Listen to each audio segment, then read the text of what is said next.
Well, good morning, everybody. Game time, Brian, otherwise known as the mailman. Not working today. I have rotational days off, so I'm off Thursday this week. Go back to work tomorrow and Saturday.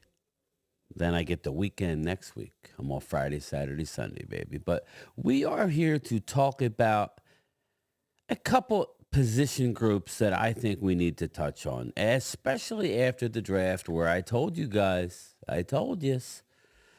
the Cowboys were not as high on running back as maybe they should be, or I was telling you what they were going to do. Now, again, let's go back to the draft. As you know, we were there, we were covering it, freezing our nuts off.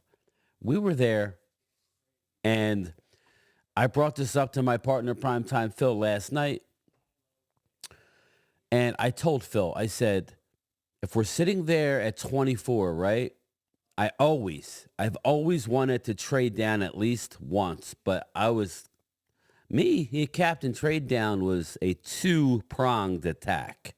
Nothing against Tyler Guyton. There's been nothing but rave reviews. He does have some work to do, but again, hear me out. This is in regards to the wide receiver / running back, whoever you deem that we need to get, especially if you know that Brandon Cooks is on the last year of his deal, yada, yada. I don't have a problem with the trade down to 29 to get 73, which turned into the juggernaut.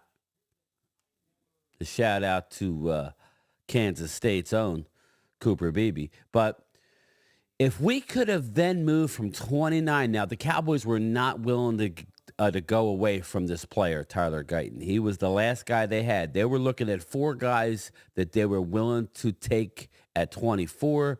They dropped 5 spots, so they were rolling the dice a little bit. One was being Darius Robinson, I think, from Missouri, the D lineman. So that tells you something for all you Marshawn Nealon haters. They were looking at D line. They were sticking to their board. If Guyton went and Robinson was the one on the board, they would have taken Robinson at 29, which would have freed up a different avenue. They probably wouldn't have went Nealon. They maybe would have went offensive tackle Blake Fisher and then Juggernaut. But what I was saying was drop down to 29 into the 30s or early 40s, pick up those 2 picks back. You get your 3 and your 4. You've already gotten a 3 with the Juggernaut deal. You could have gotten Blake Fisher, whoever you like, that offensive tackle or the BYU tackle, and then you would have got your 4th round also to address everybody's concerns, whether it be running back or wide receiver. Now, I want to alleviate your concerns. Now, again, in this day and age, most teams do not have a single back Saquon Barkley type situation. Again, I'm going to go back to this was the Eagles' philosophy. They made it to the Super Bowl, as well as you see the Super Bowl winners. Tom Brady never had a stud running back. Patrick Mahomes doesn't have a stud running back, even though I love Isaiah Pacheco. He's from 20 minutes away from me. Shout out to Isaiah Pacheco, 7th round draft pick, right under the nose of the Philadelphia Eagles. Just like Marquise Bell, Vineland Zone, or Millville Zone, 25 minutes away from the Nova Complex. Seems like Dallas is hitting this area better than the local team. But that's just my little dig for today. But, the Super Bowl winning teams don't go out and get a stud. Now, as a Cowboy, we sure as hell have to worry about Saquon Barkley. Whether the Eagles go to the Super Bowl or not, he's a handful. You better bring your lunch if you want to play against Saquon. So, shout out to them for making that leap. But most teams are not doing the Saquon Barkley type deal with the percentage of the cap. They're going with a running back by committee. And welcome back. Welcome back. Zeke Elliott. Zeke Elliott is back. He's back in the fold. I want to play a little bit. Well, Zeke Elliott. My guy, Zeke Elliott. Love him. He's not what he was, but he sure as hell hasn't dropped off that much. The offensive line he's going to be running behind potentially this year is going to be better than he's had in quite some time. People lose sight of the little details of names being on the roster, but names not being available to play. I keep hearing, well, you had Tyron, you had this. Yeah, Tyron was usually injured. So, okay. And once Travis Frederick had to medical retire because of the Guillain-Barre syndrome, you know, I like Tyler Biadasz and all. He's a nice guy, but didn't get the job done. So finally, we've addressed that need. So anyway, I'm going to play you a little something. The Zeke Elliott return. Let's go. How you guys doing? Good. How you doing? Doing good. How's it feel to be back in the mix out here? Man, it feels good. Feel to be back home. With my people. Looking good, Zeke. Can you go to a batting cage, anything before you came in? Kind of get yourself warmed up for some cuts? No, I actually didn't take any swings, so I'm kind of surprised. I'm just glad that he's coming back to rewrite that last play. Remember, he got ran over as a center. To keep 15 instead of going back to 21, and kind of what was your rationale in that? I just kind of look at it as a different era. I wore 15 last year. I wanted to go back. As soon as they made the rule that running backs could wear the single digits in the teams, I knew I wanted to switch, so it worked out. What do you want to prove in this new era? I'm just the guy unfinished business. Here to chase the ring. You reportedly had other options. Enter the comments, Eagle fans. He said chasing the ring. Go ahead. Let him fly in. And finish, what I started. You and Dak, obviously best friends. You guys go back a ways. What was the conversation like between you and Dak when the decision was made that you were going to come back? Obviously, me and Dak are close, so, he wants me to come back, but, he wasn't too pussy, just respecting my decision, but I definitely felt the one. You trained with guys last year, even when you weren't part of the team. How much of that bond just goes beyond being part of the Cowboys, just the relationship you guys have? I mean, when you've been somewhere for so long and built those relationships, those shared memories, those shared connections, it's not going to go away at the snap of the fingers. So, I'm glad I'm able to come back. Being away from Dallas, what perspective does that give you about being a Dallas Cowboy? I had a really good time in New England. I really, appreciated the organization. It was definitely great playing for Bill. But Dallas is home for me. There you go. Do you expect any major differences from when Kellen Moore was leading the offense versus Mike McCarthy, because this is going to be his second year and your first year with him as the offensive play caller? You sense any major differences between the two? There's some differences, but there's a lot of similarities too, and at his age, he wants to play where he feels comfortable. He's made his money. What do you feel like Shout out to him for not going for an extra mil somewhere. I think you guys all know, when I'm a game, when I'm on the field. So I'm gonna do whatever I need to do, whatever I can do to, help this team be successful. Your teammates always talk about how they love being a teammate with you and just your impact in the locker room and everything.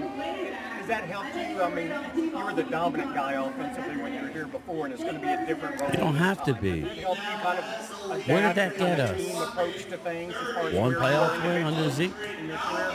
I think at the end Seattle of the day, at I'm home. a football player. I love this game. I think I still am a dominant guy. I gotta go out there and prove that. But that's some motivation. But I think we all know, how I feel about competing and leaving it all out there for my team. How do you feel like this running back room could come together and be really productive next season? I think we got a lot of young guys, a lot of talented guys. A lot of guys with different Again, I skill think sets. people are sleeping on our running backs, but again, kind of like last year where everybody crapped on us going into the season. Their football knowledge and Yeah. kind of I'll share let some of Zeke my finish. experience with them. How did it feel just being back at off-season workouts yesterday? You know, it felt good. It felt good to be out there with the guys and, getting to work in. All right. Listen. Listen, I like it. Bring all the negative. I know. I get a lot of trolls. All of a sudden now, there's only one way to get it done, even though in recent history, nobody's really gotten to the Super Bowl with a stud running back. Keep crapping on our running back room. Again, we heard the same narrative last offseason, remember? Where the Eagles are going to win back-to-back divisions. The Eagles were going to do this. The Eagles are going to do that. And what happened? Dallas won a division yet again. Now you're falling back on, okay, but you guys sucked in the playoffs. You're right. I'm not here to argue about the playoffs. What I am telling you is a team, Dallas seems to get the job done on the field. All you people who think Dallas is going to win 5-6 games, you're delusional. Again, are they going to go to the Super Bowl? Probably not. So, again, I think Detroit's the team to beat. But we got plenty of time to talk about that. But as Zeke said, Zeke is going to the number 15, which leaves the door open. And from what I'm gathering and the intel that I'm getting is that Gilmore is 50-50 to return to the Cowboys. He very much so wants to come back for his possibly final year in the NFL. Maybe he'll play 2 more tops. And he's made his money again. You know how Dallas rolls. Older guy, they're not going to overpay. He's coming back from the shoulder surgery. Not rotator. I can't think of yeah, anyway, put it in the comments if you know what kind of surgery Stephon Gilmore had. If he wants to truly win, going to Carolina is not going to be the answer. Going to New England, not going to be the answer with a rookie quarterback. I'm not saying he's going to win in Dallas, but he has a better chance. Dallas is going to win you anywhere from 9 to 11 games this year. Vegas has Dallas as the favorite to win the NFC East amongst all the hot air that's coming out. They're the ones that are the favorite. They saw what happened at the end of last year in the train wreck that was Philly. Now, Philly went out and they killed it yet again in free agency. Defense is still a little suspect with a lot of young guys. We'll see. We'll see how it plays out. But it's just going to be interesting to see how this, the preseason, this offseason into the preseason takes effect. Now, let's get into, like I said, Gilmore's 50-50 to come back. You're not going to know anything for a short period of time, probably a month or so, as we get a little closer to a training camp. If I had to guess, I would say 51-49, Gilmore is gone. I don't think Gilmore comes back, but the door is still open. Now, Dallas came out yet, or the writers came out and said that they're not close on a contract. Gilmore wants to be a Cowboy.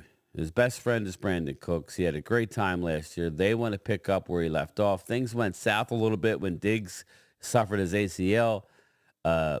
You heard Deron Bland come out and say Diggs is looking fantastic, should be ready, barring setbacks for training camp. So all you haters that are hoping that you think Diggs can't do this, Diggs got hurt in September, people. These ACLs, they're routine anymore. You just need a certain period of time. Terrence Steele, he tore his towards the end of last year or the year before, and he was coming back with less than 6 months. Big boy, there was a potential for some struggles there at the right tackle, and there was some struggles. So hopefully he's back to 100%. But Zeke staying with 15 still opens the door for a Gilmore to come back with that 21. Our running back room, who everybody wants to hammer, we got Zeke. We got Rico Dowdle, who his average yards per rush was pretty darn impressive. And his issue was staying healthy, which it seems to be with Rico, but he's ultra talented back. He looked far and away the best back in preseason last year. Royce Freeman, the newly acquired big boy, solid back who will fit nicely in the rotation alongside Zeke. Hunter Lepke. Everybody's forgetting about Hunter Lepke. Everybody's assuming that he's a fullback. He doesn't block like a fullback. He's a single back type of guy. So Hunter Lepke looked good at times. He was just a rookie. He had to fumble at the goal line. So it was, you know, kind of, I felt bad for Hunter, but it was something he needed to go through. Hunter Lepke, don't sleep on Hunter Lepke. Snoop Connor, remember Snoop Connor, the running back, big boy? He was on the Green Bay practice squad. He's in the room. He's in the mix. And then Malik Davis. Now, again, Zeke, Rico, Royce, Lepke. Oh, Deuce Vaughn. How can we forget Deuce Vaughn, who's going to have an increased role? Is he a starter type every down guy? No, he's going to be he's going to be the explosive guy. Deuce Vaughn in space is almost impossible to stop. He didn't have much of an opportunity last year. So let's not just assume he ain't going nowhere. So our running back room, everybody, is done. Unless we suffer an injury, and if that happens, God forbid something happens to Deuce or something happens to Zeke or Royce. I mean, they have plenty of ammo to go out sometime during the season to address a running back, a veteran who maybe a team who's out of it that gave them a contract is willing to unload if Dallas wants. But again, the running back room is more than capable. Now, let's move over to the wide receiver room. Again, I heard a lot. We need a number two, like we need a wide receiver. We need a wide receiver. We need a wide receiver. CeeDee Lamb, he may hold out, but I'm telling you now, he's going to have a contract. He will not play this year. Okay. There is not going to be a holdout. Okay. As far as anything long term, I expect the deal to be done by training camp. It's easy. They knew this was coming. Everybody goes, oh my God, you waited. Now this guy got that. CD and Justin Jefferson have the same agent. They know what's going on. They're the last two real dominoes to fall, and Jamar Chase is sitting back saying, get your deal because I'm going over top of you guys. Just the way it works. Expect CD to get around what A.J. Brown got. A.J. Brown is now sitting as the number one paid receiver in the league. So, again, that's where it's going to fall. Maybe it's slightly above that, and then Justin Jefferson slightly above that, and then Jamar Chase slightly above that. So you got CeeDee Lamb. You got Brandon Cooks, who was coming on towards the end of the year last year. So, again, don't act like we don't have any receivers. You got a guy in Jalen Tolbert who is going into a critical year. Jalen Tolbert, who had 5 touchdowns last year, was coming on as well. He was getting more run than Michael Gallup, who's no longer in the room. So remember that.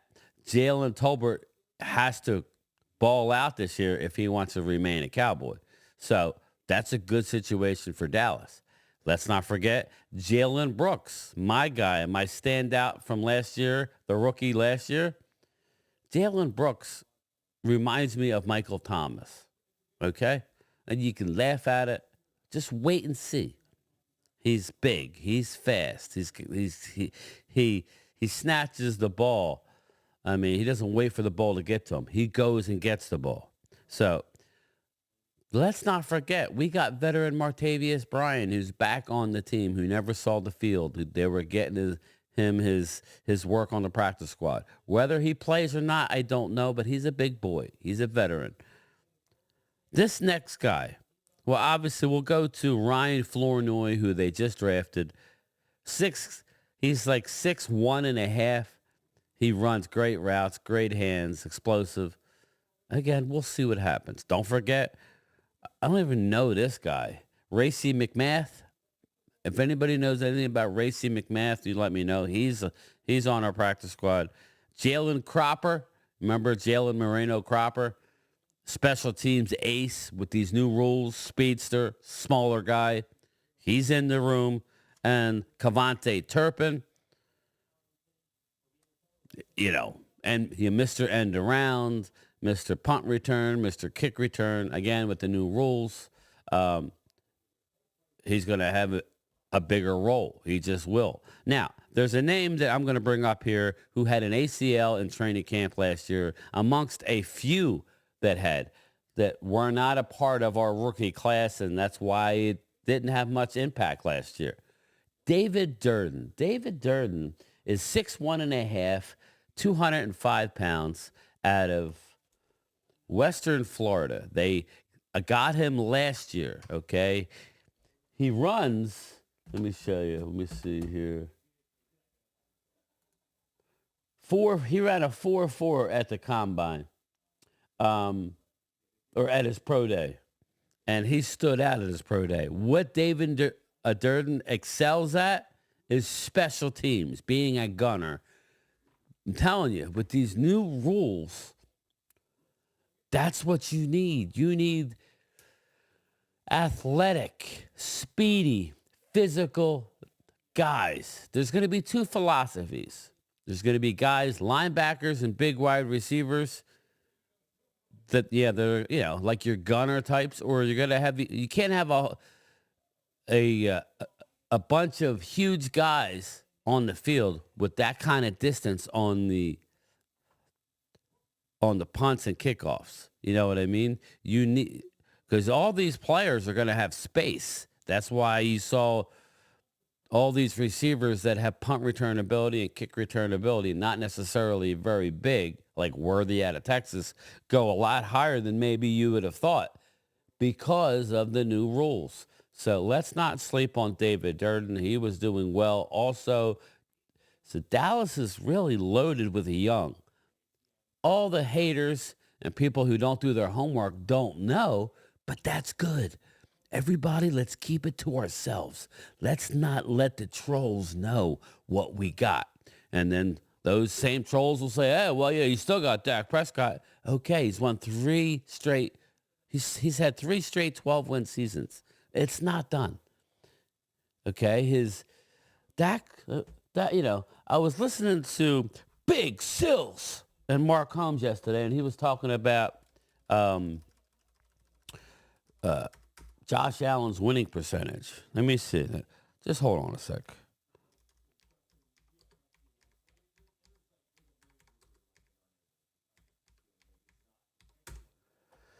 Dak Prescott, okay? Dak Prescott has a career 73-41 record as a starter in, okay? He does have 2 playoff wins. I know that all the trolls hate him. 73-41. So let me see. Yeah, so I'm not sure what that percentage is. Let's see.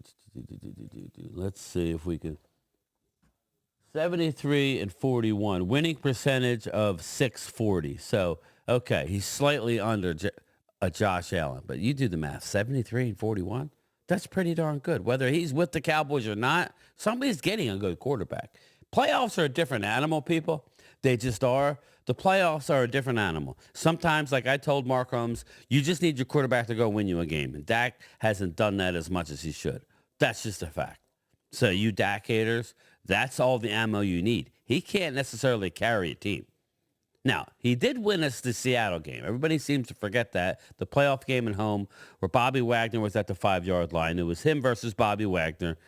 It was a 4th down, and he literally had to go around and over and through a Bobby to get the first down. That set him up a 1st and goal at like the 1.5-yard line, 2-yard line. So, again, he has stepped up, but not enough. Dak, if he wants to be a long-term quarterback for the Cowboys, he's going to have to do that more. If not, he's going to be out the door and enter the next Shador, whoever the sexy name is. So, but anyway, people, that's it. I will try and have a lunchtime chat later today. Well, I will have a lunchtime chat.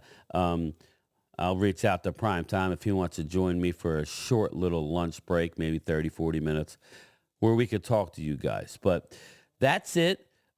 Everybody needs to relax, calm down. Dallas has a lot of ammo now at the trade deadline next year. If we need something, they got plenty of picks to go get it. But All right, everybody. That's Game Time Brian coming from my mama's basement on my day off. Time to go outside and get some power washing done and whatever else I've neglected outside. I'll talk to everybody later. Peace.